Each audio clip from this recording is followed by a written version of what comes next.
Good morning, everybody. Happy Thursday. We have an amazing show for everybody today because Krystal is back, so it's extra amazing. How are you, Krystal? It's good to see you. I am good. It is nice to be back, I have to say. I start to get a little itchy after I don't do the show for a few days. I know what you mean. But Marshall held it down really well, so I was did a great job. Fortunate to have a great fill-in. Lots of cool stuff to talk, I don't know about cool, interesting stuff to talk about today. The Virginia governor's race, always kind of a bellwether of the national mood and one of the only races in the country that happens in these weird off years. So we're going to give you an update on what's going on there. Some really weird, terrible takes on COVID, both from Jimmy Kimmel, also from the ACLU. Glenn Greenwald, of course, all over calling them out for their flip-flops on that. We're also going to give you an update on Elizabeth Holmes. She's, of course, the former CEO of Theranos. On her trial, opening statements are being made this week. I've got an update for you on the Manchin crime family. You've got a little media take for us. Thomas Frank, one of my favorite political authors on the planet, is going to be here in the studio. But we wanted to start with what looks to be a very difficult, very bad month for Joe Biden. There's no getting around it. Joe Biden is having probably the worst month of a modern president, actually almost since Barack Obama back in August of 2009. So let's go ahead and put this up there on the screen. This is from YouGov, an economist. It's actually quite a good poll. And it shows there that Biden's approval rating is under 40% for the first time that we've seen in a national. So overall, you're seeing 39% approval, 50% disapproval. But the numbers that I would focus on are the registered voter number, where he's still at 43% and 53% respectively. Amongst Democrats even, it's 77 and 15. Amongst the GOP, it's 9 and 89. But the independent number there is the one that matters perhaps most above all. 35% approval, 56% disapproval. Don't worry, Kamala still has worse favorable cold comfort and unfavorability ratings, despite the fact that she literally hasn't even done anything. People still have residual memories of her. But Krystal, there's no getting around it, which is that Delta, Afghanistan, a general lack or a feeling of malaise throughout the country, it's destroying him. I mean, it really is. And I was trying to think about it. I was like, was it Afghanistan specifically?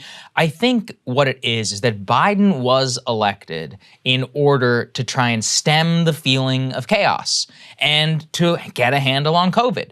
And so people, and again, you can fairly blame him or not, but people look at the media coverage in particular of Afghanistan. They see the rising number of Delta cases. They still see that the partisan tension is at an all-time high within the country. And they're like, well, why aren't you doing your job? And I mean, I sympathize in one way, which is actually quite hard, and actually to do anything about that. But there are many things that he could have done in the preceding months in order to try and get a better handle on that, have a different orientation around COVID and more. So that's just kind of my read on why he's, I think, really screwed heading into the midterms now. He's really floundering. And of course, it's always important to remember that Democrats needed to have a historically good performance, like the best in recent history, just in order to hang on to the House and hang on to the Senate. So the landscape was always going to be very difficult.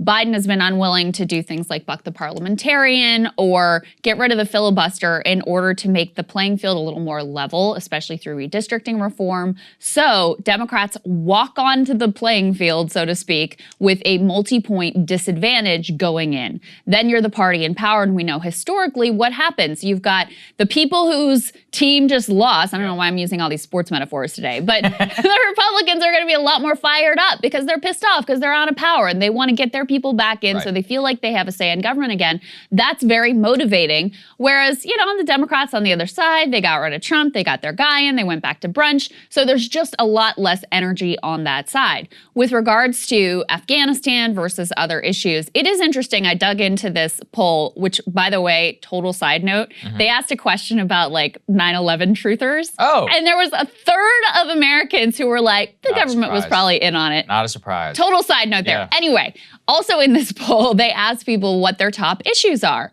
Afghanistan foreign policy is dead last. Number one is healthcare. Makes sense. Number two is jobs. Number three is climate change. So you have these things coming together of a media that was overwhelmingly awful on Afghanistan, that just trashed him routinely. He definitely took a hit from that.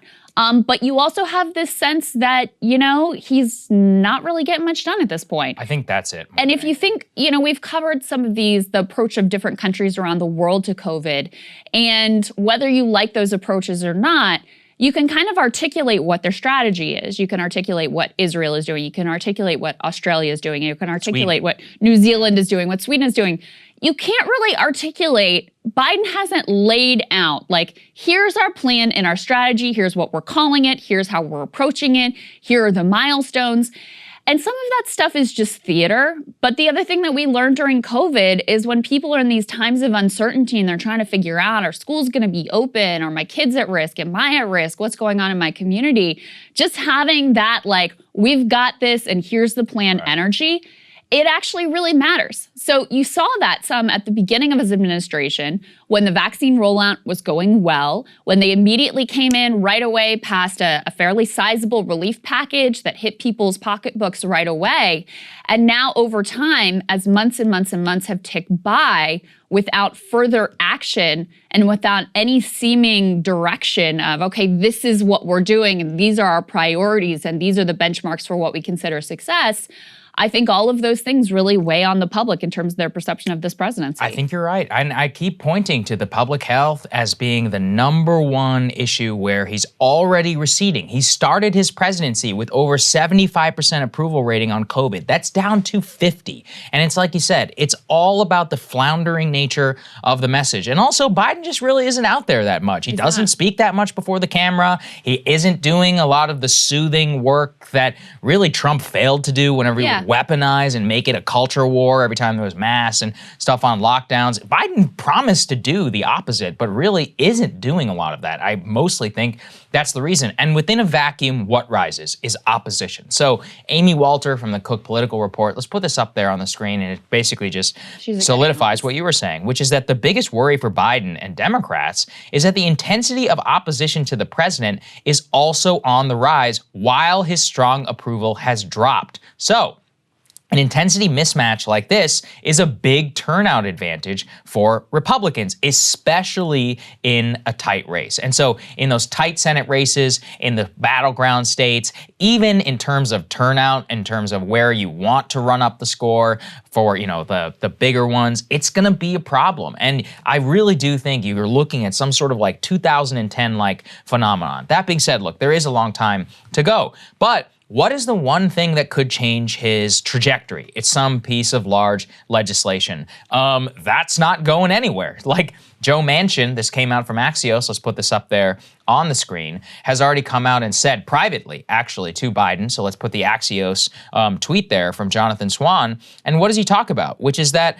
Manchin is privately warning that he won't support more than $1.5 trillion of Biden's $3.5 trillion plan. So a flagship piece of legislation from the Biden administration, what he literally had said and considered his legacy is, if that is true, and Joe Manchin is going to stick to that, then you're talking about only 1/3. In terms of the stuff that could be touted, some of the most transformational legislation, which Biden wants to see himself on par with LBJ, the Great Society, and all that, that's not going to happen at $1.5 trillion, even paired with the bipartisan infrastructure plan. So pair all of this together, and Obamacare, which looks very much like what the reconciliation plan will end up looking at. Some sort of like hobnob together thing. Nobody can really tell you what's in it, but there's 2,000 pages. All of that together, it's gonna create the same phenomenon where people are like, yeah, I guess it's all right. And so they're not really gonna come out and vote. And then the opposition is just so fierce, so intense around COVID, lockdowns and more. It's just a total disaster. Yeah, I mean, midterms are all about who's gonna turn out. So that's why what Amy Walter is pointing out there of Democrats are kind of disengaged. Right. They're like, yeah, the Biden presidency's fine. But are they super motivated to go out to the polls? There's no signs of that. And Republicans on the other side are very motivated. And remember in the early days of the Biden presidency, we kept talking about how he's really not a good villain. Mm-hmm. They're not doing a good job of like making this guy into some sort of like a villainous caricature.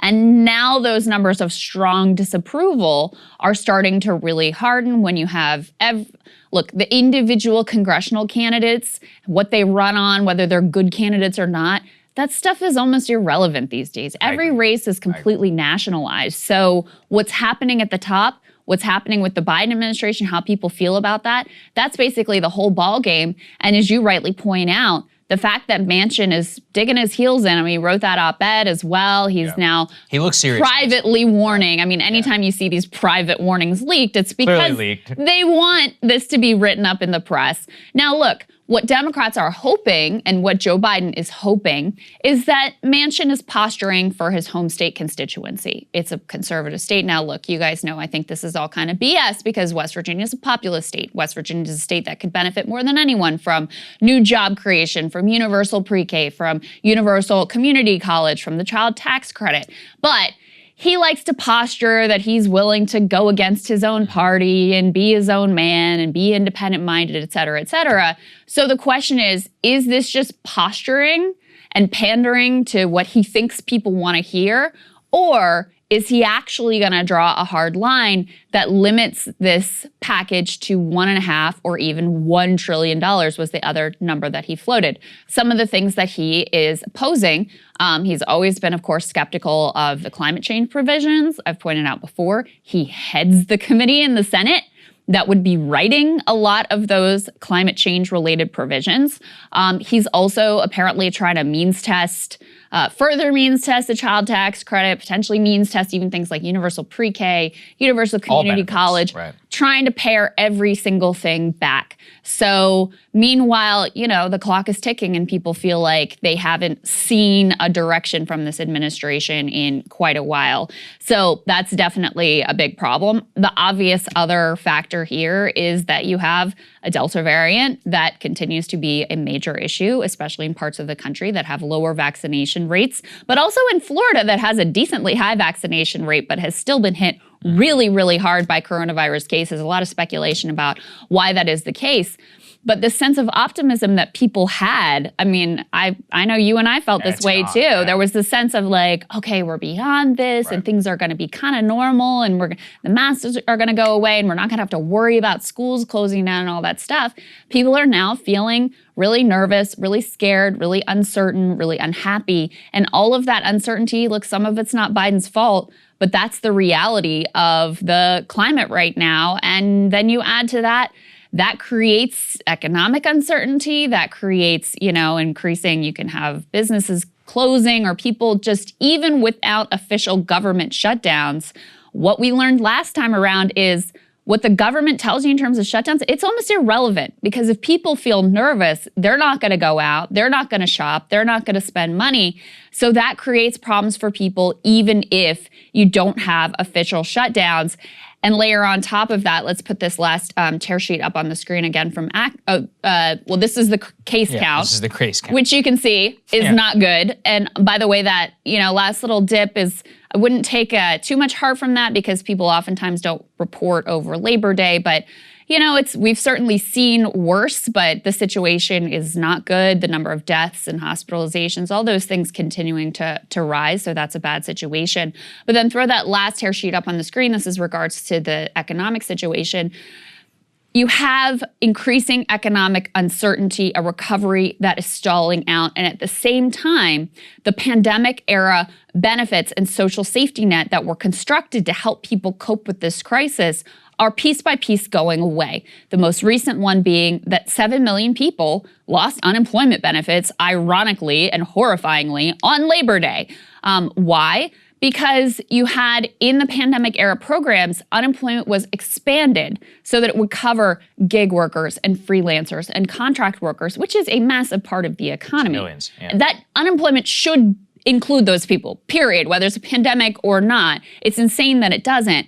But Biden didn't push to keep that provision in place. And so you just had millions of Americans lose unemployment benefits at a time where you have increasing economic uncertainty. It's not a good situation. Yeah, and we covered, he had the disastrous jobs report. They only added 252,000 jobs over the Labor Day, over the course of August. There were expected 900,000 jobs. So which is the second gigantic misses that we've had. The second big gigantic miss of the Biden administration and the first really of the Delta variant. So you couple all that together, it's a bad situation. And you got no big legislation that's already, whatever this is going to be the most titanic fight in Washington since Obamacare or Tax Cuts and Jobs Act. And, who knows? It's September 9th. They're coming back next week. We'll see. I doubt anything's really going to pass until like December, maybe. There's a debt ceiling fight, which I'm sure is going to be a nice, fun Great one. Fun too. Yeah, truly reliving the hits of the Obama years. Yeah. Afghanistan, debt ceiling, and some,